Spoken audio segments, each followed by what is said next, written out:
نحمده ونصلي على رسوله الكريم اما بعد فاعوذ بالله من الشيطان الرجيم بسم الله الرحمن الرحيم رب اشرح لي صدري ويسر لي امري واحلل عقدة من لساني يفقهوا قولي. اللہ سبحانہ تعالیٰ نے ہمیں پیدا کیا اور ایک خاص مقصد کے لیے پیدا کیا، بیکار نہیں. اور وہ مقصد کیا ہے کہ ہم اس دنیا میں رہتے ہوئے اس کی عبادت کریں، اس کی مرضی کے مطابق زندگی بسر کریں، اور پھر جب اس زندگی کا خاتمہ ہو تو پھر اپنے رب کے حضور جا کر اس کا حساب دیں. اور پھر رب اس دن کا مالک ہے، مالک یوم الدین، اور جو لوگ اس زندگی میں اچھے کام کریں گے ان کے لیے بہترین جزا اور انعام ہے، اور جو لوگ یہاں رب کی مرضی کے خلاف چلیں گے، اللہ کی نافرمانی میں زندگی بسر کریں گے، ان کے لیے رب کی ناراضگی ہے.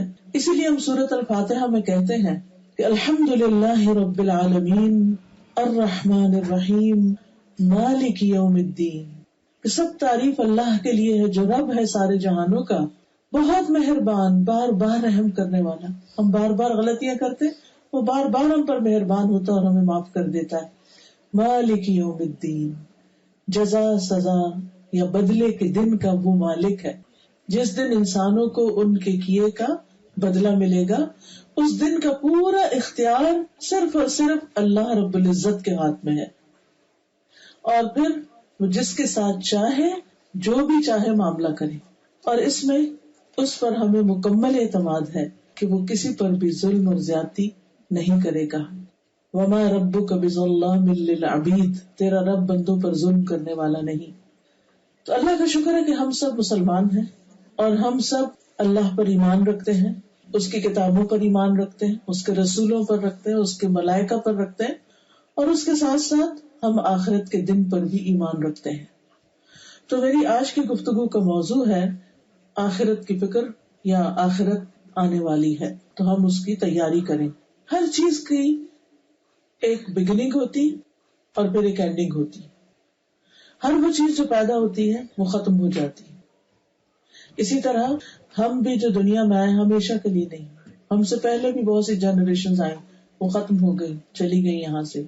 اسی طرح یہ زمین بھی ہمیشہ کے لیے نہیں، یہ سورج بھی ہمیشہ کے لیے نہیں. ان سب چیزوں کو ایک نہ ایک دن ختم ہو جانا ہے، اور اس خاتمے کے بعد باقی چیزیں تو دوبارہ نہیں پیدا ہوں گی، مگر انسانوں کو دوبارہ جی اٹھنا ہے.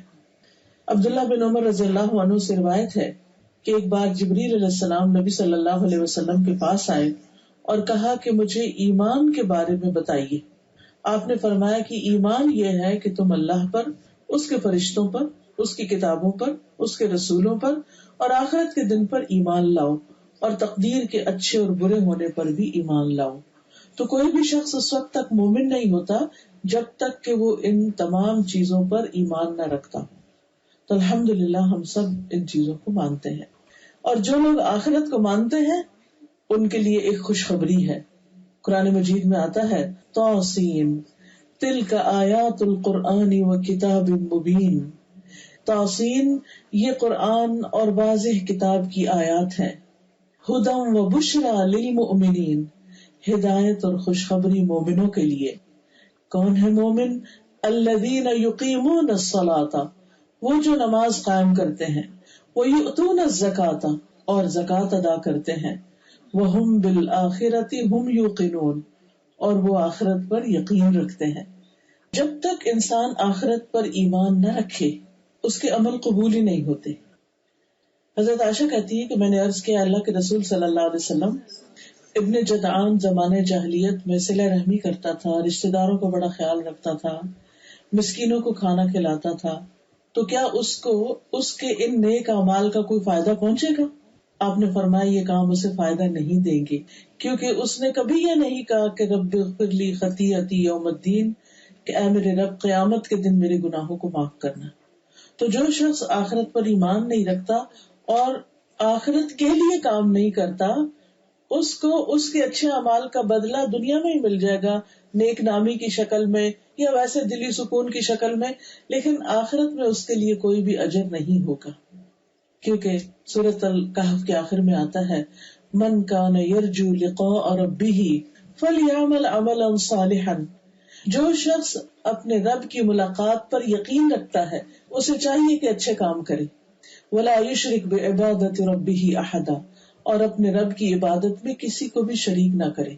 تو آخرت پر ایمان جو ہے وہ دراصل ہمیں اس کام کے لیے تیار کرتا ہے کہ ہم اپنے رب کی عبادت کرتے رہیں. اب سوال یہ پیدا ہوتا ہے کہ آخرت ہے کیا چیز اور اس کی حقیقت کیا ہے. اب دیکھیے کہ اللہ تعالیٰ نے ہر چیز کو جوڑا جوڑا پیدا کیا. تو دنیا کا جوڑا جو ہے وہ آخرت ہے. دنیا جو ہے یہ جانے والی اور آخرت جو ہے وہ باقی رہنے والی. یہ عارضی ہے اور وہ ہمیشہ ہمیشہ کی. اگر ہم دیکھیں تو جب سے ہماری روح پیدا ہوئی ہے ہم مختلف منزلوں سے گزر رہے ہیں. پہلی منزل وہ تھی جو دنیا میں آنے سے پہلے کی تھی، اس کے بارے میں ہمیں کچھ بھی یاد نہیں. لیکن ایک دفعہ ہم دنیا میں آ گئے اور یہاں پر ہم نے زندگی شروع کر دی تو اس زندگی کے ایک ایک عمل کا ریکارڈ رکھا جا رہا ہے. اس کے بعد موت ہے. موت کے بعد برزخ کی زندگی شروع ہو جاتی. وہاں پر انسان کے پاس عمل کرنے کی کوئی چوائس نہیں.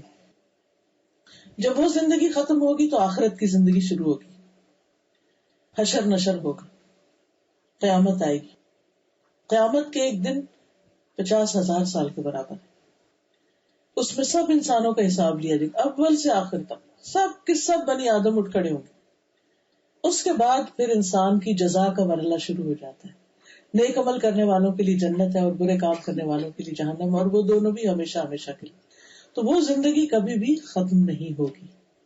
تو یاد رکھیے کہ ہماری یہ زندگی بڑی قیمتی ہے کیونکہ اس میں ہمیں عمل کا موقع دیا گیا، تیاری کا موقع دیا گیا، اپنے آپ کو پروو کرنے کا موقع دیا گیا کہ اپنے آپ کو اچھا ثابت کرو تو وہاں انعام پاؤ گے. قرآن مجید میں آتا ہے کل نفس ذائقۃ الموت، ہر شخص کو موت کا ذائقہ چکھنا. وانما توفون اجورکم یوم القیامۃ، اور بے شک تمہارے اعمال کا تمہیں قیامت کے دن پورا پورا بدلہ دے دیا جائے گا. جو کرو گے وہ بھرو گے. فمن زحزح عن النار وادخل الجنۃ فقد فاز، تو جو آگ سے بچا لیا گیا اور جنت میں داخل کر دیا گیا وہ کامیاب ہو گیا. تو کامیابی کس کی کامیابی ہے؟ جو وہاں آگ سے بچ جائے. وما الحیات الدنیا الا متاع الغرور، اور دنیا کی زندگی تو دھوکے کے سامان کے سوا کچھ نہیں. اس کا دھوکہ کیا ہے کہ جن چیزوں کو ہم اپنا سمجھتے ہیں وہ دراصل ہماری اپنی ہے نہیں. اور دنیا کی حقیقت کیا ہے؟ اب دیکھیں کہ جب دنیا ہمارے پاس آتی ہے نا تو ہمیں مشغول کر لیتی اور جب وہ جاتی ہے تو ہمیں غمگین کر دیتی. ہم جب روز روٹین میں ایک زندگی گزار رہے ہوتے ہیں، بھاگ دوڑ کر رہے ہوتے ہیں، ہم سمجھتے ہیں ہماری صحت اسی طرح رہے گی، شاید یہ طاقت اور جوانی اسی طرح رہے گی. لیکن ہوتا کیا ہے، اچانک ہی کچھ ہو جاتا ہے اور سمجھ میں نہیں آتا کہ یہ کیا ہو گیا. ایک ایک دن گزرتے گزرتے بچپن گزر جاتا ہے، جوانی گزر جاتی ہے، بڑھاپا، اور پھر انسان موت کے منہ پہ جا پہنچتا ہے. اور انسان کے پاس کوئی طاقت نہیں کہ اپنے اس وقت کو روک لے یا کنٹرول کر لے. باقی چیزوں کا کنٹرول ہمارے پاس ہے لیکن اپنی زندگی کا کنٹرول ہمارے پاس نہیں ہے کہ ہم اسے آگے جانے سے، ختم ہونے سے روک سکیں. اور یہی دھوکہ ہے کہ ہم اس زندگی کے بارے میں سوچتے نہیں، زیادہ فکر اس کی کرتے ہیں جبکہ یہ ہاتھ سے جانے ہی والی اور اس کا سب کچھ ختم ہونے ہی والا ہے. اللہ تعالیٰ فرماتے ہیں قل متاع الدنیا قلیل والآخرۃ خیر لمن اتقی، کہہ دیجئے دنیا کا سامان بہت تھوڑا ہے اور آخرت اس کے لیے بہتر ہے جو تقوی اختیار کرے. دنیا کا سامان بہت تھوڑا. اب دیکھیے کہ یہاں کسی کے پاس کتنا بھی ہو، اگر کوئی شخص کسی ملک کی ساری بھی پراپرٹی خرید لے تو اس کا کیا کرے گا؟ جب وہ خود ہی چلا گیا تو ساری جائیداد کا کیا ہوگا؟ کچھ بھی تو نہیں. اس کے ساتھ تو کیا جائے گا؟ ایک کفن جائے گا اور 2 گز زمین ہوگی، دیٹس اٹ. اور باقی اس کے اعمال ہیں جو اس نے کمایا، جو وہ اپنی آخرت کے لیے تیار کر کے گیا. پھر اللہ تعالیٰ فرماتے ہیں وَمَا الْحَيَاةُ الدُّنْيَا إِلَّا لَعِبٌ وَلَهْوٌ وَلَلدَّارُ الْآخِرَةُ خَيْرٌ لِلَّذِينَ يَتَّقُونَ أَفَلَا تَعْقِلُونَ، اور دنیا کی زندگی کھیل اور دل لگی کے سوا کچھ نہیں، اور یقیناً آخرت کا گھر ان لوگوں کے لیے بہتر ہے جو ڈرتے ہیں. کیا تم نہیں سمجھتے؟ تو ہم سب کے لیے کیا ضروری ہے کہ ہم آخرت کی فکر کریں. رسول اللہ صلی اللہ علیہ وسلم نے فرمایا دنیا کی مثال آخرت کے مقابلے میں ایسی ہے جیسے تم میں سے کوئی اپنی انگلی سمندر میں ڈالے اور پھر دیکھے کہ اس کے ساتھ کتنا پانی لگا ہے۔ گویا آخرت کے مقابلے میں انسان اپنی ساری زندگی میں بس اتنا ہی استعمال کرتا ہے جتنا سمندر کے مقابلے میں انگلی کو لگا ہوا پانی۔ پھر اسی طرح ایک اور جگہ پر آتا ہے، رسول اللہ صلی اللہ علیہ وسلم نے فرمایا تم جانتے ہو کہ ہمیں اللہ کی طرف لوٹنا ہے، ہم سب کو واپس جانا ہے، پھر جنت یا جہنم ہے۔ وہ ایسی جگہ ہے کہ وہاں سے آگے کہیں نہیں جانا، وہ آخری اسٹیشن ہے۔ وہ ایسی ہمیشگی ہے کہ جس میں موت نہیں آئے گی۔ وہاں ایسے جسم ہوں گے جو مرنے والے ہی نہیں ہوں گے، جن کا خاتمہ ہی نہیں۔ اس دنیا میں تمہارے جسم میں آپ دیکھیے کہ خاص وقت کے بعد چاہے ہم اچھے سے اچھا کھائیں، لیکن ہمارے جسموں کے اندر ٹوٹ پھوٹ واقع ہو جاتی ہے، بڑھاپا آ جاتا ہے، ڈی جنریشن شروع ہو جاتی ہے، اور ہم اس کو روک نہیں سکتے۔ ہم اسے سلو کر سکتے، کنٹرول تھوڑا بہت کر سکتے، تو روک نہیں سکتے اس طرح کہ ہم اس سے باہر نکل آئیں اور اپنے آپ کو پھر سے جوان کر لیں۔ یہ نہیں ہوتا، آخر جانا ہی ہے، اور رہنے کا گھر تو آخرت ہی کا گھر ہے۔ اللہ تعالیٰ فرماتے ہیں انما هذه الدنيا متاع وان الدار الاخرة هي دار القرار۔ یہ دنیا کی زندگی تو معمولی فائدے کے سوا کچھ نہیں، اور یقیناً آخرت ہی رہنے کا گھر ہے۔ تو گھر ہمارا اصل میں کہاں ہے؟ یہاں نہیں۔ ہم یہاں کے گھروں کو اپنا گھر سمجھتے ہیں، لیکن اصل گھر تو آخرت کا گھر ہے۔ سورۃ العنکبوت میں بھی اللہ تعالیٰ فرماتے ہیں وَمَا هَذِهِ الْحَيَاةُ الدُّنْيَا إِلَّا لَهْوٌ وَلَعِبٌ وَإِنَّ الدَّارَ الْآخِرَةَ لَهِيَ الْحَيَوَانُ لَوْ كَانُوا يَعْلَمُونَ۔ اور دنیا کی یہ زندگی نہیں مگر ایک دل لگی اور کھیل، ایک کھیل تماشا ہے۔ اور کھیل انسان کتنی دیر کھیلتا ہے، آخر تنگ آ جاتا ہے، تھک جاتا ہے۔ اور بے شک آخری گھر یقیناً وہی اصل زندگی ہے اگر وہ جانتے ہوتے۔ کاش لوگوں کو یہ حقیقت معلوم ہو جائے کہ آخرت ہی اصل گھر ہے۔ ایک اور جگہ پر فرمایا بل تؤثرون الحیات الدنیا والآخرۃ خیر وابقی ان ھذا لفی الصحف الاولی صحف ابراہیم وموسیٰ۔ بلکہ تم دنیا کی زندگی کو ترجیح دیتے ہو، دنیا کی زندگی تمہاری پرائرٹی ہے، اور یہ ایک حقیقت ہے۔ ہم صبح اٹھتے ہیں تو ہماری فکر کیا ہوتی، ہم جب رات سوتے ہیں تو ہماری فکر کیا ہوتی، رات سوتے ہیں تو صبح کا ناشتہ، اور صبح ہوتی ہے تو پھر رات کے لیے تیاری۔ اسی گول دائرے میں گھومتے رہتے ہیں، اور گھومتے گھومتے زندگی ختم ہو جاتی ہے، اس سے باہر نہیں نکل پاتے۔ والآخرۃ خیر وابقی، اور آخرت بہتر بھی ہے اور زیادہ باقی رہنے والی۔ یہی تعلیم، یہی بات، یہی حقیقت پہلے صحیفوں میں بھی بتائی گئی تھی، پہلی کتابوں میں بھی یہی بات بتائی گئی تھی، موسیٰ اور ابراہیم علیہ السلام کے صحیفوں میں۔ انبیاء علیہ السلام کو دنیا میں جو بھیجا گیا تو وہ لوگوں کو آخرت کی یاد دلانے کے لیے، کہ لوگ دنیا کی نعمتوں میں، دنیا کی چیزوں میں اتنا نہیں کھو جانا کہ اپنے اس آخری گھر کو بھول جاؤ، اس کو یاد رکھنا۔ حدیث میں آتا ہے رسول اللہ صلی اللہ علیہ وسلم نے فرمایا جو اپنی فکر آخرت کو بنا لیتا ہے اللہ اس کے تمام کاموں کو جمع کر دیتا ہے اور اس کے دل کو بے نیاز کر دیتا ہے، اور دنیا اس کے پاس ذلیل ہو کر لوٹتی ہے۔ اور جس کی نیت صرف دنیا حاصل کرنے کی اور آخرت کو بھولا ہوا ہے، اللہ اس کی تنگیوں کو اس پہ کھول دیتا ہے، اور اس کا فقر اس کی آنکھوں کے سامنے لے آتا ہے۔ ہر وقت اس کو ایک محتاجی کی فیلنگ ہوتی، اس چیز کا کیا ہوگا، اس کا کیا ہوگا، اس کا کیا ہوگا، سب کچھ ہوتے ہوئے بھی دل کے اندر ایک خوف رہتا ہے، اور اسے صرف اتنی ہی دنیا ملتی ہے جتنی اس کے لیے لکھی جا چکی ہے۔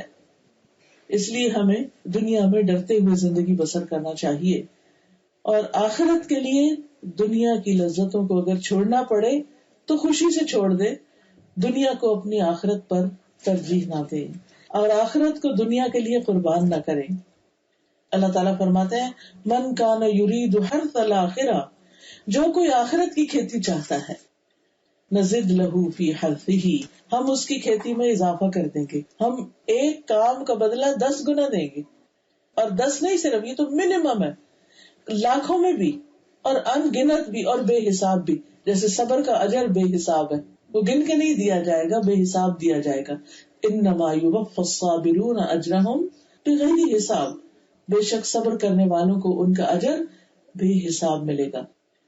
اور پھر فرمایا ومن کان یرید حرث الدنیا، اور جو دنیا کی کھیتی چاہتا ہے، یعنی دنیا میں ہی سارے فائدے چاہتا ہے، اپنی نیکیوں کا بدلہ بھی یہی چاہتا ہے، اور دنیا کو پھلتا پھولتا ہی دیکھنا چاہتا ہے، آخرت کو بھولا ہوا ہے، تو ہم اسے یہاں اس میں سے کچھ دیں گے، یعنی جتنا ہم چاہیں گے، اور آخرت میں اس کے لیے کوئی حصہ نہیں. لیکن جو آخرت کے لیے بڑے گول کے ساتھ کام کرتا ہے تو یہ راستے کی چھوٹی چھوٹی چیزیں تو اس کو مل ہی جاتی ہیں. تو ہمارے لیے لازم یہ ہے کہ ہم اپنی آخرت کی تیاری کرتے رہیں، کیونکہ آخرت کی تیاری کرنے والا ہی دراصل عقل مند ہے. اور یہ زندگی ہمیں اس لیے ملی ہے تاکہ ہم یہاں رہ کر اپنی آخرت کے لیے کما لیں. جیسے انسان جوانی میں کام کرتا ہے نا، کس لیے؟ کہ بڑھاپے میں آرام کر سکے، اور وہ جمع بھی کرتا رہتا ہے کہ بڑھاپے میں پھر کام نہیں کیا جائے گا، تو اس لیے جتنا عرصہ ہے زیادہ سے زیادہ اپنے لیے کام کر لیں. لیکن اگر کوئی شخص اپنی جوانی ضائع کر دیتا ہے تو آپ دیکھیں کہ اس کا بڑھاپا بڑا مشکل ہوتا ہے. پھر اگر اس نے پڑھا لکھا نہیں، اگر کوئی کام نہیں کیا، اگر بیکاری میں زندگی بسر کی، تو آگے اس کے لیے زندگی کی دنیا بھی بڑی مشکل ہو جاتی. اور اگر کسی نے اس زندگی میں آخرت کے لیے کچھ کیا ہی نہیں تو اور بھی زیادہ مشکل. تو اس لیے انسان کو اپنی آخرت کے لیے سامان اکٹھے کرتے رہنا چاہیے. آپ دیکھیے کہ جس طرح آپ کہیں سفر کرنے کے لیے جاتے ہیں تو آپ کیا کرتے ہیں؟ تیاری کرتے رہتے شاپنگ کرتے ہیں، یہ خرید وہ خرید، پیک کرتے رہتے ہیں، اور پھر جب جانے کا وقت ہوتا ہے تو آپ ریلیکس ہو کے چل پڑتے ہیں. لیکن اگر آپ نے کوئی تیاری نہ کی ہو تو سفر شروع ہونے سے پہلے پھر آپ کی حالت کیا ہوتی؟ اس وقت تو پھر بہت مشکل ہو جاتا. اور بعض اوقات یہ بھی ہوتا ہے کہ بغیر تیاری کے جو کبھی کبھی اچانک بھی جانا پڑ جاتا ہے نا کہیں، پھر وہاں جا کے آتا اوہ میں تو یہ بھی بھول گئی، میں تو یہ بھی نہیں لائی، اور پھر مارے پھرتے ہیں، اچھا یہ خرید لیں وہ دیکھیں، تو کس قدر پریشانی ہوتی ہے انسان کو سفر میں. تو جو شخص آخرت کے لیے اپنا زادرہ اکٹھا کرتا ہے وہی دراصل کامیاب ہے. رسول اللہ صلی اللہ علیہ وسلم نے فرمایا، مومن اور موت کی مثال اس طرح ہے جیسے کسی کے 3 دوست ہوں، یعنی کوئی شخص جس کے 3 دوست ہوں، ان میں سے پہلا دوست اس کا مال ہو اور وہ کہے اپنی چاہت کے مطابق لے لو. دوسرا کہے میں تیرے ساتھ ہوں لیکن جب تو مر جائے گا تو میں تجھ سے جدا ہو جاؤں گا. تیسرا کہے میں تیرے ساتھ ہوں اور تیرے ساتھ ہی نکلوں گا. پہلا دوست اس کا مال ہے، دوسرا اس کی آل اولاد جو دنیا میں تو ساتھ رہتی ہے، مرتے وقت ساتھ چھوڑ دیتی، اور تیسرا اس کا عمل ہے. یہ عمل جو ہے وہ ساتھ جاتا ہے. تو اس لیے قبر میں بھی نیک اعمال جو ہیں وہ انسان کے کام آئیں گے. حدیث میں آتا ہے کہ میت کو جب اس کی قبر میں رکھ دیا جاتا ہے تو وہ ان کے پلٹ جانے کے وقت جوتوں کی آواز سنتا ہے، کیونکہ روح اندر آ جاتی ہے نا دوبارہ. اگر وہ مومن ہوتا ہے تو نماز اس کے سرانے آ جاتی ہے، روزہ اس کے دائیں طرف آ جاتا ہے، زکوٰۃ اس کے بائیں طرف آ جاتی ہے، اور باقی نیک کام جیسے صدقہ، نفل، لوگوں کے ساتھ اچھا سلوک کرنا، یہ اس کے پاؤں کی طرف سارے چیزیں آ جاتی ہیں. اگر کوئی عذاب یا کوئی تکلیف دہ چیز اس کے سر کی طرف سے آنے لگتی ہے تو نماز کہتی ہے میری طرف سے آنے کا راستہ نہیں. پھر اگر کوئی چیز دائیں طرف سے آنے لگتی ہے تو روزہ کہتا ہے ادھر سے بھی راستہ نہیں. بائیں طرف سے آنے لگتے زکوٰۃ کہتی ہے ادھر سے بھی راستہ نہیں. پاؤں کی طرف سے آنے لگتے تو نیکیاں باقی کہتی ہیں ادھر سے بھی راستہ نہیں. اور اس طرح وہ شخص بالکل محفوظ رہتا ہے. اور رات ہی کسی نے بڑا ایک عجیب واقعہ سنایا اور بہت ہی ڈر بھی لگا اس سے. وہ کہتی ہیں کہ جب میری شادی ہوئی تو ڈیلس وہ گئی، اور کہتی کہ ابھی پہلا ہی ہفتہ تھا ہمارا وہاں، تو ایک مسجد میں آنے والی ایک خاتون تھی، لائر تھی، تو سب لوگ ان کو جانتے تھے کیونکہ کافی ملنا جلنا تھا ان کا لوگوں کے ساتھ. تو ان کا اپنے بھائی کے ساتھ کوئی پیرنٹس کی جائیداد پر کچھ جھگڑا وگڑا تھا. اب ہوا یہ کہ بھائی ایک دن غصے میں آیا اور وہ ان کے گھر آ گیا، اور آ کر اس کے بچوں کو بھی مار دیا اور شاید میاں کو بھی، اور اس کے بعد خود کو بھی گولی مار دی. اب وہ چونکہ اتنی تکلیف دہ بات تھی تو کہتی ہے اس قدر پریشانی کی بات تھی، اس قدر پریشانی کی بات تھی کہ ہر ایک کی زبان پر یہی واقعہ، ہر ایک کی زبان کہ ایوری ون واز سیڈ کہ یہ ہو کیا گیا. کہتے بہرحال جو ہونا تو ہو گیا. اس کے بعد یہ کہ ان کے کفن دفن کا سب کو انتظام کیا گیا اور وہ وہاں ان کو دفن کیا گیا. تو ہوا یہ کہ جو ایک خاتون تھی وہاں عربی لوگ رہتے تھے، یہ لوگ تو شاید پاکستانی تھے لیکن وہ عربی لوگ تھے، تو ان کے ایک مسجد کے نمازی تھے، ان کی وائف کو ایک پورا مہینہ بار بار ایک خواب آتا رہا اور وہ خواب کیا تھا کہ خواب میں ان کی کوئی رشتے دار تھی یا کون تھا وہ؟ شوہر کے پاس بیوی خواب میں آتی. اچھا ہاں، بیوی فوت ہوئی بھی تھی، کوئی مسجد کا نمازی تو اس کی بیوی فوت ہو چکی تھی، تو وہ بیوی خواب میں اس کو بار بار آتی اور وہ کہتی کہ یہ کون سی میت یہاں دفن کر دی ہے قبرستان میں جس کی وجہ سے میں بہت تنگ ہوں، بلکہ سارے لوگ آس پاس کے تنگ ہیں. تو انہوں نے ایک دفعہ خواب آئی، پھر خواب آئی، پھر خواب آئی، تو آخر وہ مسجد کے امام کے پاس آئے اور انہوں نے آ کر کہا کہ یہ میں خواب بار بار دیکھ رہا ہوں، تو میری بیوی کی قبر فلان جگہ ہے، اس کے پاس کس کو دفن کیا گیا ہے؟ تو بہرحال پتا چلا تو وہ اسی قاتل کو دفن کیا گیا تھا جس نے پھر سوئسائڈ بھی کر لی تھی. تو بہرحال پھر چونکہ وہ بہت پریشان تھا تو سب کے ساتھ مشورہ کر کے پھر اس قبر کو کھودا گیا اور اس میں سے نکالا گیا اس کو، اور کسی دور جنگل میں ویران جگہ پر الگ جا کر اس کو ڈال دیا گیا، قبرستان سے نکال دیا گیا. تو انسان جب قطع رحمی کرتا ہے، رشتوں کے ساتھ زیادتی کرتا ہے اور مال کی خاطر، دنیا کے مال کی خاطر اتنا بے رحم ہو جاتا ہے اور اتنے بڑے بڑے جرم کرنے لگتا ہے، تو پھر قبر میں کیا چیز اس کو پروٹیکٹ کرے گی؟ اور یہ کیسے ہو سکتا ہے کہ کوئی کسی پہ ظلم کرے اور اللہ سبحانہ تعالیٰ اس ظالم کو نہ پکڑے؟ مظلوم جو ہوتا ہے اس کی بد دعا تو عرش تک پہنچتی ہے، چاہے وہ مسلمان بھی نہ ہو، چاہے وہ کافر ہو، اس کی بھی بد دعا اوپر تک جاتی ہے اور قبول ہوتی ہے، اور اللہ تعالیٰ اس کا بدلہ لیتے ہیں چاہے کچھ دیر بعد ہی کیوں نہ. کچھ کیسز میں تو فوراً ہی آ جاتا ہے اور کچھ کیسز میں ٹائم لگتا ہے. تو بہرحال کہنے کا مطلب یہ ہے کہ اس میں آپ دیکھیے کہ انسان کے جو نیک اعمال ہوتے ہیں وہ قبر میں اس کو پروٹیکٹ کرتے ہیں. تو ہمیں اپنی نمازوں کی فکر کرنی چاہیے، اپنے فرائض کی سب سے پہلے فکر کرنی چاہیے، اپنے روزوں کی اگر قضا ہو چکے ہیں تو ان کو زندگی میں رکھ لیں، اور اگر کوئی بیماری آ گئی نہیں رکھے جا رہے تو ان کا فدیہ دے دیں. پھر اسی طرح اگر زکوٰۃ نہیں دی تو زکوٰۃ کیلکولیٹ کر کے جتنے بھی سالوں کا، کیونکہ ہم عام طور پہ کہتے ہیں ہم تو کماتے نہیں، ہم کہاں سے دیں؟ نہیں پھر چاہے نہیں کماتے لیکن وہ جو دولت جمع کی ہوئی ہے اسی میں سے نکالیں. اسی طرح باقی صدقہ خیرات، کبھی نوافل، کبھی رشتے داروں سے اچھا سلوک، کبھی کسی انسان کی مدد، غریب کی، فقیر کی، محتاج کی، ضرورت مند کی، لوگوں سے اچھے اخلاق سے پیش آنا، اچھا معاملہ کرنا، یہ ساری چیزیں جو ہیں یہ انسان کے اپنے ہی کام آنے والی ہیں. کچھ چیزوں کا بدلہ انسان کو دنیا میں بھی مل جاتا ہے، اچھا ہو یا برا، جن میں سے ایک والدین کے ساتھ اچھا سلوک یا برا سلوک. والدین کے ساتھ جو انسان نیکی کرتا ہے، اچھا سلوک کرتا ہے، وہ دنیا میں بھی پلتا پھولتا ہے، اور اگر برا کرتا ہے تو ایک روایت کے مطابق موت نہیں آتی جب تک انسان اس کا بدلہ پا نہ لے. اسی طرح رشتے داروں کے ساتھ بدسلوکی کرنا، اس کا بھی انجام انسان دنیا میں بھگتتا ہے. حدیث میں آتا ہے کہ جو شخص یہ چاہتا ہے کہ اس کی عمر لمبی ہو اور اس کے رزق میں برکت ہو، اسے چاہیے اپنے رشتے داروں سے اچھا کرے. لیکن عام طور پر ہمیں چونکہ شکایت رہتی ہے، کسی نے ہمارے ساتھ یہ کر دیا، اس نے پوچھا نہیں، اس نے وہ کر دیا، وہ ناراضگی ہم پال لیتے ہیں اور ہم اپنا دل تنگ کر لیتے ہیں اور اچھا سلوک روک دیتے ہیں. تو ایسے میں معاف کر دینا چاہیے اور آگے بڑھنا چاہیے، کیونکہ کوئی ہمارے ساتھ زیادتی کر جاتا ہے تو کبھی ہم کسی کے ساتھ کر جاتے ہیں. ہم بھی کون سے فرشتے ہیں، ہم سے بھی گناہ ہو جاتے ہیں. لیکن اپنی طرف سے انسان دوسروں سے اچھا کرتا رہے کہ کسی کے ساتھ اچھا کیا اپنے اوپر آتا ہے، اور پھر خاص طور پر آخرت میں. پھر اسی طرح یہ ہے کہ آخرت کے دن کی ہیبت جو ہے وہ بھی ہمارے دلوں پر رہنی چاہیے، اس کی فکر لگی رہنی چاہیے. موت کا ذکر اکثر کرنا چاہیے اور اپنی موت کو قریب ہی سمجھنا چاہیے. نبی صلی اللہ علیہ وسلم نے فرمایا جب تم اپنی نماز کے لیے کھڑے ہو تو اسے آخری نماز سمجھ کے پڑھو. کئی لوگ کہتے ہیں نا کہ نماز میں بڑے وسوسے آتے ہیں، ادھر ادھر کے خیال آتے ہیں، لیکن اگر سارے خیالات کو ایک چیز میں فوکس کیا جائے نا کہ کیا پتہ اس کے بعد دوبارہ نماز کا موقع نہ ملے، تو آپ دیکھیں گے کہ وہ جو بھی چیز ہم آخری کرتے ہیں نا تو اس وقت ہمارے دل نرم ہوتا ہے اور اس کی کیفیت بدل جاتی.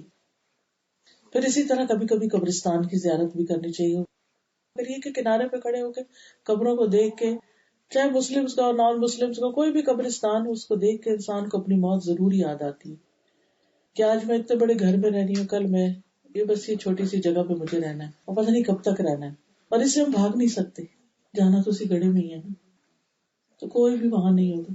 آپ کبھی قبرستان کے پاس سے بھی گزرے، کتنی ویرانی ہوتی ہے، کتنی اداسی ہوتی ہے، خالی، خاموش، کوئی رونق نہیں، کوئی کھانا پینا، کوئی کچھ بھی نہیں. خاص طور پر رات کے وقت اگر آپ اس کے پاس سے گزرے کیا کیفیت ہوتی ہے.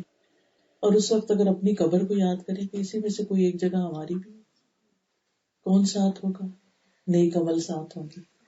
جو نیک عمل کی پوٹلی تیار کر رہا ہے وہ اس کے ساتھ وہاں بھی جائے گی, اور وہ اس کو آگے سے سارے چاروں طرف سے کور کر لے گا, اور زندگی جتنا عرصہ اس میں رہنا وہ عرصہ سکون سے پھر گزرے گا. لیکن اگر وہاں خالی ہاتھ ہے تو پھر پیچھے سے تو کوئی بھی نہیں آتا نا حال پوچھنے. آئے بھی تو اندر تو نہیں اتر سکتے نا, اوپر اوپر سے ہو کے چلے جاتے ہیں. تو ہمیں سب سے پہلے اللہ کا حق ادا کرنا ہے, اپنی زندگی کو توحید پر گزارنا ہے, ایک اللہ کی عبادت کرنی ہے, شرک نہیں کرنا, ریاکاری نہیں کرنی, اور دکھاوے کی عبادت نہیں کرنی, کیونکہ دکھاوے کی عبادت جو ہے وہ اللہ تعالیٰ کو قبول نہیں, اللہ تعالیٰ کو پسند نہیں. دوسری چیز نماز کی حفاظت, وقت پر نماز, اور پھر پوری یکسوئی سے اللہ کی عبادت. پھر 5 نمازیں پڑھنا, کبھی پڑھنا کبھی نہ پڑھنا. وہ جو پڑھی ہوتی ہے نا وہ بھی ضائع ہو جاتی ہے, کیونکہ وہ جو نہیں پڑھی ان کا وبال بہت سخت ہے. قیامت کے دن سب سے پہلے بندے کا نماز کا یہ حساب ہوگا. اگر یہ درست ہوگی تو باقی اعمال بھی ٹھیک ہے, اور اگر اس میں خرابی آ گئی تو باقی اعمال میں بھی بگاڑ آ جائے گا. اور یہ دنیا میں بھی ہوتا ہے, اگر ہماری نماز ٹھیک نہیں تو باقی ہمارے عمل بھی ٹھیک نہیں ہو سکتے, کیونکہ نماز وہی پڑھتا ہے اور دل لگا کے وہی پڑھتا ہے جس کے دل میں اللہ کا ڈر ہوتا ہے, اور جس کے دل میں اللہ کا ڈر آ جاتا ہے پھر وہ باقی معاملات میں بھی بہت کیئرفل ہو جاتا ہے. پھر اسی طرح زکوٰۃ, روزے, حج وغیرہ کی ادائیگی. فرائض کے بعد حقوق العباد کی ادائیگی, بندوں کو حق دینا. اور حقوق العباد میں ہر مسلمان کے دوسرے مسلمان پر 6 حقوق ہیں. رسول اللہ صلی اللہ علیہ وسلم سے پوچھا گیا کہ وہ کیا ہیں. آپ نے فرمایا جب تم اسے ملو تو سلام کرو. اور اس سلام میں یہ نہیں کہ جو ہماری جان پہچان کے لوگ ہیں صرف ان کو سلام کریں, ہر ایک کو سلام کریں. مثلا آپ کسی شادی پر جاتے ہیں, بینکوٹ ہال میں گئے, تب یہ نہیں کہ آپ داخل ہوں تو آپ صرف دیکھیں کہ میری جان پہچان کا کون ہے, اس کے پاس جائیں اور اس کو سلام کریں, اور جو آس پاس کے لوگ ہیں ان کو نہ اسمائل دینا سلام نہیں, آپ گزرتے جائیں سلام کرتے جائیں.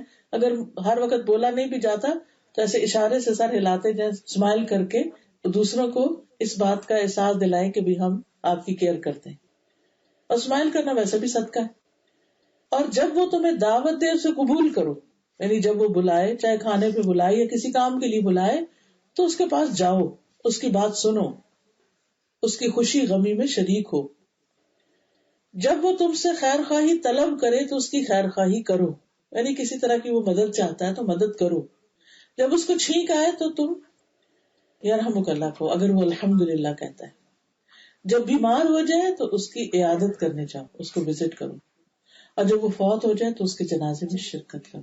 اور آپ کو پتہ ہے کہ ایک جنازے میں شرکت, جیسے مسجد میں عام طور پہ ہم جاتے ہیں یا حرم میں جاتے ہیں تو جنازہ ہو رہا ہوتا ہے, تو عورتوں کو یہ تو نہیں حکم کہ وہ ویسے جنازے میں جائیں, لیکن اگر مسجد میں آپ ہیں اور جنازہ ہے تو اس کو پڑھنا آنا چاہیے آپ کو. ایک جنازہ پڑھنے کا ثواب ایک قرات ہے, اور ایک قرات احد پہاڑ جتنا ہوتا ہے. آپ میں سے جو لوگ مدینہ گئے ہوں گے انہوں نے دیکھا ہوگا کہ احد پہاڑ صرف ایسا نہیں کہ ایک چوٹی اور نیچے, یعنی آپ کو باقاعدہ ایسے سر گھمانا پڑتا ہے جب جا کر احد پہاڑ کا سین ختم ہوتا ہے, یعنی کافی دور ہے. اب اس کا وزن کتنا بڑا ہے, کتنا زیادہ ہے. اور اگر آپ حرم میں ہیں, مثلاً عمرے پر گئے ہیں 8-10 دن کے لیے, 2 ہفتے کے لیے, اور آپ وہ ساری نمازیں یا مدینہ کی مسجد میں پڑھ رہے ہیں یا مکہ کی مسجد میں, تو عموماً ہر نماز کے بعد آواز آتی ہے کہ الصلاۃ علی الاموات.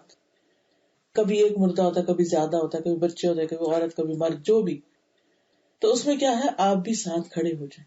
کیا ہم نہیں چاہیں گے جب ہم فوت ہو جائیں تو ہمارے بھی کوئی جنازہ پڑے, کیونکہ جتنے زیادہ لوگوں کے اتنی زیادہ بخشش کی امید ہے. اب ہر نماز میں مثلاً آپ 15 دن رہے, اور 15 کو 5 سے اگر آپ ملٹیپلائی کریں تو کتنی نمازیں بنی؟ 75 نمازوں میں اگر ہر نماز کے ساتھ ایک ایک جنازہ آپ نے پڑھا تو کتنے قرات آپ جمع کر کے آئے؟ 75. خود سوچے کہ اعمال نامے میں کتنی وزنی نیکی آپ کی جمع ہو گئی. تو اس میں غفلت نہیں. اچھا, ہمارے لوگ کیا کرتے ہیں عام طور پر, فرض ختم ہوئے فوراً سنتوں کی فکر کرتے ہیں. کرنی چاہیے, ضرور پڑھیں. وہاں ایک نماز کا ثواب وہاں 1,00,000 کے برابر ہے مکہ کی مسجد میں. لیکن آپ دیکھیے, سلام پھیرا نا آپ نے تو آپ تھوڑی تسبیح کر لیں. فرض نماز ختم ہوئی، 33 دفعہ سبحان اللہ، 33 دفعہ الحمدللہ، 33 دفعہ اللہ اکبر، اور پھر لا الہ الا اللہ وحدہ لا شریک لہ لہ الملک و لہ الحمد. جو یہ ہر نماز کے بعد کرتا ہے اس کے لیے جنت کی بشارت، بہت ہی اجر و ثواب والی چیز ہے یہ. اچھا، اب آپ دیکھیے کہ آپ نے اتنی دیر میں تسبیح کی، دعائیں مانگ رہے، اتنے لوگ کہتے ہیں اٹھے جنازہ پڑھے، پھر کھڑے ہو کے جنازہ پڑھ کے پھر اس کے بعد آپ سنت بھی پڑھ لیں. اور جنازے میں تو کوئی مشکل نہیں ہے، جو اللہ اکبر کہتے ہیں تو پہلی رکعت تو نہیں ہوتی، بس پہلی اللہ اکبر کے بعد آپ سورۃ فاتحہ پڑھتے ہیں، دوسری اللہ اکبر کے بعد درود شریف پڑھتے ہیں، اور تیسری اللہ اکبر کے بعد مغفرت کی دعا کرتے ہیں. وہ دعا یاد کر لینی چاہیے، اگر یاد نہ بھی ہو تو اتنا ہی کہتے ہیں اللہم اغفر لہ، اللہم اغفر لہ، اللہ، یعنی کہ دل میں دعا کر لیں. اور پھر سلام ہو تو سلام پھیلے. تو ہارڈلی 3 منٹ 2 منٹ اتنی بس نماز کو دیر لگتی ہے، اور کتنا بڑا اجر و ثواب انسان جمع کر لیتا. کہنے کا مطلب یہ ہے کہ یہ مسلمانوں کے حقوق میں سے بھی ہے اور تھوڑے وقت میں بہت بڑا اجر ہے، تو اس اجر سے محروم نہیں ہونا چاہیے. اسی طرح الحمدللہ آپ لوگ یہاں رہتے ہیں، اور آپ نے دیکھا ہوگا جب کسی کی وفات ہوتی ہے تو ماشاءاللہ مسجد میں وہ لوگ بھی چلے جاتے ہیں، جو رشتے دار ہوتے ہیں وہ بھی جاتے ہیں، جو کوئی جان پہچان نہیں ہوتے، بس خبر پڑتے ہیں کہ آج فلاں کا کسی کا جنازہ ہے مسجد میں، تو کہتے ہیں چلو ہم بھی چلے جاتے ہیں. یہ گھر سے چلے جانا اور جا کے نماز پڑھ کے ساتھ جنازہ پڑھ لینا یہ مومن کا حق ہے. وہ تو فوت ہو گیا، وہ تو اٹھ کے ہمارا شکریہ نہیں ادا کرے گا. آپ دیکھیے کہ جب کسی کی شادی ہوتی ہے تو کوئی جاتا ہے تو سارے شکریہ ادا کرتے ہیں، آپ کو شکریہ، آپ آئے، آپ نے ہماری خوشی میں شرکت کی. لیکن جب کوئی فوت ہو جاتا ہے تو اس وقت تو کوئی اٹھ کے آپ کو تھینک یو نہیں بولتا، آپ تو صرف اللہ کی خاطر جاتے ہیں ایک خیر خواہی میں، ایک مسلمان کا حق ادا کرنے کے لیے. تو اس پر اللہ سبحانہ وتعالیٰ آپ کو اتنا بڑا ریوارڈ دیتے ہیں. پھر اسی طرح یہ ہے کہ عام مومنوں کے علاوہ جو رشتے دار ہیں ان کا خاص خیال رکھنا، ان کے ساتھ حسن سلوک کرنا. نبی صلی اللہ علیہ وسلم نے فرمایا امانت اور رحم یعنی رشتے داری کو چھوڑ دیا جائے گا اور وہ دونوں پل صراط کے دائیں بائیں جانب کھڑے ہو جائیں گے اور کہیں گے ہمیں ہمارا حق دلایا جائے. اور جو لوگ قطع رحمی کرنے والے ہوں گے ان کو ایک آنکڑوں یا ایسی کنڈوں سے پکڑ کے جہنم میں پھینک دیا جائے گا. جیسے وہ کرینز ہوتی ہیں، آپ نے دیکھا ہوگا، اب تو یہ کانسیپٹ سمجھنا مشکل ہی نہیں کہ وہ اتنی بڑی بڑی سلیں اٹھا کے وہ کہاں سے کہاں اٹھا کے لے جاتی ہیں. اور صلہ رحمی کیا کہ اگر دوسرا رشتہ توڑے، نہ بولے آپ سے اچھی طرح، تب بھی آپ سلام دعا کرتے رہیں، میل ملاقات کرتے رہیں. پھر اسی طرح یہ کہ آپس کی عداوت اور دشمنی اور ناراضگی سے بچنا چاہیے. رسول اللہ صلی اللہ علیہ وسلم نے فرمایا مسلمان کے لیے 3 دن سے زیادہ اپنے مسلمان بھائی کو چھوڑنا جائز نہیں. جس نے 3 دن سے زیادہ چھوڑ دیا اور اسی حالت میں مر گیا تو جہنم میں جائے گا. چاہے رشتے دار ہو یا غیر رشتے دار ہو، قطع تعلق کی اجازت نہیں کہ انسان ناراضگیاں اتنی لمبی کر دے. تیسرا کرنے کا کام یہ ہے اپنی ذاتی زندگی کی اصلاح کرنا، اور اس میں 5 سوالوں کی تیاری جو قیامت کے دن ہم سے پوچھے جائیں گے. ابن مسعود کہتے ہیں رسول اللہ صلی اللہ علیہ وسلم نے فرمایا قیامت کے دن کسی شخص کے دونوں قدم اس کے رب کے پاس سے ہٹ نہیں سکیں گے اس وقت تک جب تک اس سے 5 چیزوں کے بارے میں نہ پوچھ لیا جائے. نمبر 1، عمر کن کاموں میں لگائی. ہم ذرا اپنا بیٹھ کے جائزہ لیں، ہماری عمر کس کام میں لگی، ہمارے دن رات کہاں جا رہے ہیں، کیا اس میں اللہ کی اطاعت ہے، یہ صرف دنیا دنیا دنیا. نمبر 2، جوانی کہاں لگائی. نمبر 3، مال کہاں سے کمایا، سورس آف انکم کیا تھا، اور پھر خرچ کہاں کیا، یہ چوتھا ہی سوال ہے. اور نمبر 5، جو سیکھا تھا اس پر عمل کیا کیا. پھر اسی طرح انسان اپنے اندر شکر گزاری کی کیفیت لائے، کیونکہ قیامت کے دن خاص طور پر شکر کے بارے میں پوچھا جائے گا کہ جو نعمتیں میں نے تمہیں دی ان کا کیا کیا.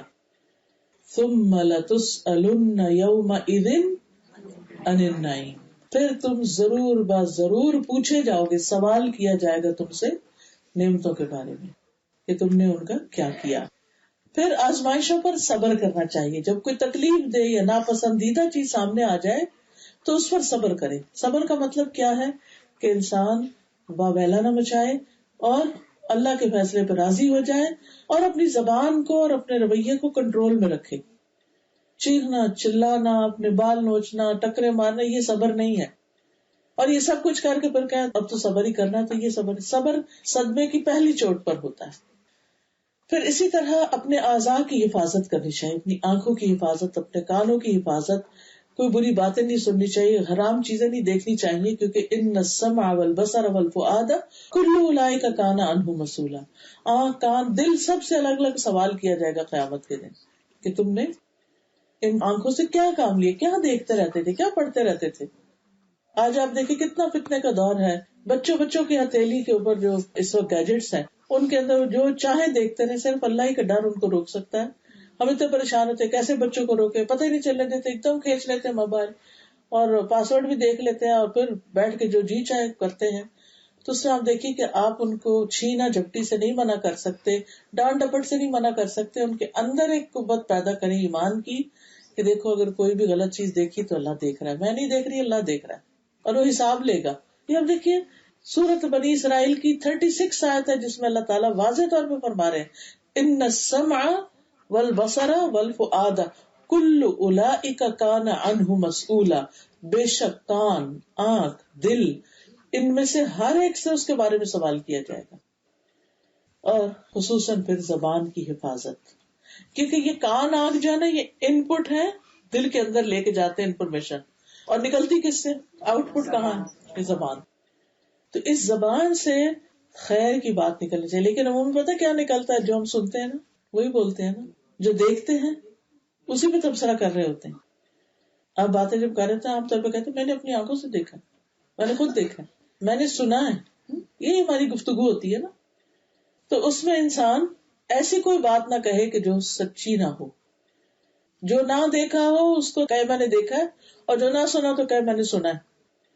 کیونکہ قرآن مجید میں اس سے بھی ہمیں منع کیا گیا، لا تقف ما لیس لک بہ علم، اس چیز کے پیچھے نہ پڑو جس کا تمہیں علم ہی نہیں، پتہ ہی نہیں. ان السمع والبصر والفؤاد کل اولئک کان عنہ مسئولا. پھر اسی طرح اپنی زبان سے کسی کو دکھ نہیں دینا چاہیے، ہرٹ نہیں کرنا چاہیے. ابو ہریرہ کہتے ہیں ایک آدمی نے عرض کیا یا رسول اللہ صلی اللہ علیہ وسلم، فلاں عورت اپنی نماز کی کثرت، اپنے روزے اور صدقہ کرنے میں بڑی مشہور ہے، بڑی نیک عورت ہے، لیکن اپنی زبان سے اپنے نیبرز کو ستاتی ہے. فرمایا وہ جہنمی. چاہے نمازیں پڑھے، روزے رکھے، لیکن زبان نہیں کنٹرول کرتی، لوگوں کو تکلیف دیتی. اور اس کے برعکس ایک عورت کے بارے میں عرض کیا گیا کہ وہ اپنے فرائض پورے کرتی ہے، لیکن بہت زیادہ نہیں ہے، وہ یعنی جیسے کہتے ہیں نا کہ بہت تہجد گزار یہ اس طرح نہیں ہے، لیکن اپنی زبان سے کسی کو دکھ نہیں دیتی. اچھا ایک عجیب سی چیز دیکھی گئی کہ شیطان کا عجیب پھندا ہے کہ جو لوگ نماز پابندی سے پڑھتے ہیں یا تہجد پڑھتے ہیں عام طور پر کھردرے مزاج کے ہو جاتے ہیں، رف ہو جاتے ہیں، لوگوں سے سختی سے بولنے لگتے ہیں. پتہ نہیں وہ کوئی اندر کو غرور سا آ جاتا ہے نیکی کا کہ دوسروں کو حقیر سمجھ کے پھر ہم اپنے ذمہ داری سمجھتے کہ ہر ایک کو کریٹیسائز کریں، یہ ایسا ہے، یہ ویسا ہے، یہ ویسا ہے. نہیں، ہم اپنی فکر کریں اور دیکھیں ہمیں کیا کہا گیا کرنے کے لیے. پھر اسی طرح لان تان نہیں کرنی چاہیے، غیبت نہیں کرنی چاہیے، اپنی نظروں کی حفاظت کرنی چاہیے. نبی صلی اللہ علیہ وسلم نے فرمایا 3 طرح کی آنکھیں قیامت کے دن جہنم کی آگ نہیں دیکھیں گی. وہ آنکھ جو اللہ کے ڈر سے رو پڑی، آپ اکیلے ہیں اور آپ کو ڈر لگ گیا اور آپ رونے لگے کہ اللہ کے عذاب سے اور اس حساب سے کہ اللہ تعالیٰ پوچھے گا تو میرا بنے گا کیا. وہ آنکھ جس نے اللہ کی راہ میں پہرا دیا، اور وہ آنکھ جو اللہ کی حرام چیزوں سے جھک گئی، یعنی کوئی ایسی چیز اس نے دیکھی، بس آپ دیکھیں نا بعض اوقات پڑھ رہے ہوتے ہیں، نیٹ پہ ہی پڑھ رہے ہوتے ہیں، میرے ساتھ بھی ایسا ہوتا ہے، اور میں ذرا سا اسکرول کرتی ہوں تو ایک عجیب فحش سی تصویر آ جاتی ہے بیچ میں، کہ آپ نے سب نے ایکسپیرینس کیا کہ ہم اس کو دیکھنے کے لیے نہیں کھولتے، وہ اتنا عجیب لگتا ہے کہ وہ سائڈ بار پہ کچھ نہ کچھ ایسی چیزیں پاپ اپ ہوتی رہتی ہیں. تو جو ہی ہو تو اس پہ غور نہ کریں، بس اپنی نگاہ پھیر لیں. کیونکہ سامنے ہو کوئی شخص یا تصویر ہو، اگر اس نے اپنے جسم کے پرائیویٹ پارٹ ظاہر کیے ہوئے، ننگے کیے ہوئے، تو ان کو دیکھنا نہیں چاہیے. دیکھنا حرام ہے، کسی کے بھی سطر پہ نظر ڈالنا حرام ہے، کسی کی بھی شرمگاہ کو نہیں دیکھنا چاہیے. تو اب آپ دیکھیں گے یہاں تو مسئلہ یہ ہے کہ پھر وہ ابھی تو سمر آئے گی تو پھر آپ کو لائیو سین بھی نظر آئیں گے. تو ایسے میں انسان اپنی نگاہیں بچاتا رہے. پھر اسی طرح ایک اور کرنے کا کام یہ ہے کہ انسان اپنے مال، اسباب، ان چیزوں کو اللہ کے راستے میں بھی لگائے. مثلاً آج آپ نے اپنے گھر میں اللہ کے ذکر کی مجلس قائم کی تو گویا آپ نے اپنے گھر کو اللہ کے راستے میں لگایا ہوا ہے. آپ اپنے بچوں کو نماز پہ لگاتے ہیں تو وہ اولاد کو آپ نے اللہ کے راستے پہ لگایا. پھر اسی طرح اگر آپ خود کرتے ہیں یا اپنا مال یا کوئی بھی چیز تو یہ اللہ کے راستے میں لگانا ہے. قرآن مجید میں آتا ہے وابتغ فیما آتاک اللہ الدار الآخرہ، اور جو کچھ اللہ نے تجھے دیا ہے اس میں آخرت کا گھر تلاش کرو، ہر چیز کے ذریعے اپنی آخرت کی کمائی کرو. نبی صلی اللہ علیہ وسلم نے فرمایا تم میں سے کون ہے جسے اپنے مال سے زیادہ اپنے وارث کا مال پسند ہو؟ صحابہ نے عرض کیا یا رسول اللہ صلی اللہ علیہ وسلم ہم میں کوئی بھی ایسا نہیں جس سے اپنا مال زیادہ نہ پیارا ہو. ہمیں اپنا مال زیادہ اچھا ہے کیونکہ ہمارے قبضے میں ہوتا ہے. آپ نے فرمایا بس اس کا مال وہ ہے جو اس نے موت سے پہلے اللہ کے راستے میں خرچ کیا، اور باقی اس کے وارث کا مال ہے جو وہ چھوڑ کے مرا. یعنی اپنے ہاتھ سے انسان کسی کو دیتا ہے وہ محفوظ ہے، لیکن مرنے کے بعد پھر وہ دوسروں کے پاس چلا جاتا ہے، وہ اس کا وہ اجر نہیں ہے جو آپ کے اپنے ہاتھ سے دینے کا اجر ہے کسی کو. پھر اسی طرح انسان کو اپنے حساب کتاب کی آسانی کے لیے صدقہ خیرات کرنا چاہیے، یعنی آخرت میں اللہ سبحانہ وتعالی ہمیں جہنم کی آگ سے بچائے. کہ ایک حدیث میں آتا ہے کہ جہنم کی آگ سے بچو اگرچہ کھجور کے ایک ٹکڑے کے ذریعے ہی کیوں نہ بچو. یعنی صدقہ کرو چاہے تھوڑا، کھجور پوری بھی نہیں آتی ہے. اور اس کا کیا ہے، جیسے مثلا آپ کہیں بھی بیٹھے ہیں اور آپ کھانے لگے ہیں تو آپ اس کو 2 حصوں میں کرتے ہیں، ایک ساتھ جو بیٹھا وہ اس کو دے دیتے ہیں، خود کھا لیتے ہیں. تو کیا پتا اللہ سبحانہ تعالیٰ کو یہی چیز جو ہے آپ کی یہی پسند آ جائے اور یہ ہماری نیکیوں میں اتنا اضافہ کر دے کہ ہمارا نامہ اعمال جھک جائے. کیونکہ یہ عادت ہوتی ہے، اصل میں یہ ایک ایٹیٹیوڈ ہوتا ہے کہ آپ کیئرنگ ہے یا نہیں. بیسیکلی ہمارا دین ہمیں یہاں کیئر سکھا رہا ہے کہ صرف اپنے لیے نہیں جیو، مائی سیلف نہیں، دوسروں کے لیے بھی جیو، دوسروں کی بھی کیئر کرو. کیونکہ جو چیز صدقہ کی جاتی ہے وہ باقی رہ جاتی ہے اور جو ہمارے ہاتھ میں وہ ختم ہو جاتا ہے. پھر عیش و عشرت والی زندگی سے بچنے کی کوشش کرنی چاہیے. نبی صلی اللہ علیہ وسلم نے سونے کی پلیٹ میں کھانے سے منع کیا ہے، چاندی کے برتن میں کچھ پینے سے منع کیا ہے، مردوں کے لیے ریشم وغیرہ کو استعمال منع کیا ہے، کیونکہ اس طرح انسان پھر سست ہو جاتا ہے نیکی کے کاموں میں. آپ دیکھیے کہ اگر مردوں کے لیے سونا پہننا حلال ہوتا تو پھر کیا ہوتا، تو کمپٹیشن ہوتا، آپ کے لیے تو شاید کم ہی رہ جاتا ہے. پھر اسی طرح یہ ہے کہ آخرت کی بھلائی کے لیے انسان کو دعائیں بھی کرنی چاہیے کہ ربنا آتنا فی الدنیا حسنۃ وفی الآخرۃ حسنۃ وقنا عذاب النار، اور پھر اللہم انی اسألک العافیۃ فی الدنیا والآخرہ، ربنا اغفر لی ولوالدی وللمؤمنین یوم یقوم الحساب، ربنا لا تزغ قلوبنا بعد اذ ہدیتنا وہب لنا من لدنک رحمۃ انک انت الوہاب، ربنا انک جامع الناس لیوم لا ریب فیہ، اے ہمارے رب تو بے شک سب لوگوں کو اس دن جمع کرنے والا ہے جس کے آنے میں کوئی شک نہیں، یعنی وہ آخرت کا دن آ کر رہے گا. پھر ربنا وآتنا ما وعدتنا علی رسلک ولا تخزنا یوم القیامہ انک لا تخلف المیعاد، اے ہمارے رب تو ہمیں عطا کر جس کا تو نے اپنے رسولوں کی زبانی وعدہ کیا، اور ہمیں قیامت کے دن رسوا نہ کرنا، بے شک تو وعدے کی خلاف ورزی نہیں کرتا. تو انسان کو اپنی آخرت کے لیے دعائیں بھی کرتے رہنا چاہیے. اللہ تعالی ہمیں عمل کی توفیق عطا فرمائے.